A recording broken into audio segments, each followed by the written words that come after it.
ห้องว่าการสมัครงานนายกรัฐมนตรีออกแจ้งการฉบับเลขที่2118/หสนย.ลงวันที่26ธันวาคม2025เรื่องการกำหนดวันพักทางราชการและวันพักชดเชยประจำปี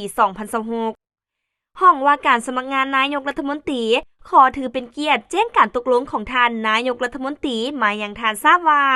เพื่อให้มีความเป็นเอกภาพในขอบเขตทั่วประเทศและเป็นบอนอิงในการสร้างแผนเคลื่อนไหวเวียกงานของบรรดากระทรวงองค์การต่างๆของศูนย์กลางและท้องถิ่นจึงได้กำหนดเกี่ยวกับวันพักทางราชการและวันพักชดเชยประจำปี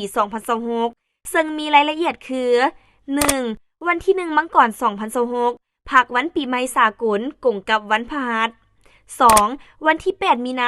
2026พักวันแม่หญิงสากลแต่เนื่องจากว่าวันที่8มีนา2026กงกับมื้อวันพักประจำอาทิตย์วันอาทิตย์จึงกำหนดเอาวันที่9มีนา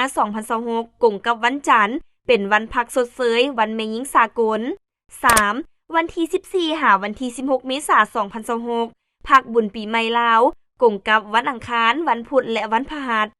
4. วันที่1พฤษภาคม2026พักวันกรรมกรสากลกงกับวันศุกร์ 5. วันที่20กรกฎาคม2026พักวันสร้างตั้งสหพันธ์แม่หญิงกงกับวันจันทร์เป็นวันพักทางราชการเฉพาะพนักงานราชการและกรรมกรเพศหญิง 6. วันที่2ธันวาคม2026พักวันสถาปนาสาธารณรัฐประชาธิปไตยประชาชนลาวกงกับวันพุธดังนั้นจึงแจ้งมายังทานเพื่อทราบและปฏิบัติตามเนื้อในแจ้งการฉบับนี้ด้วย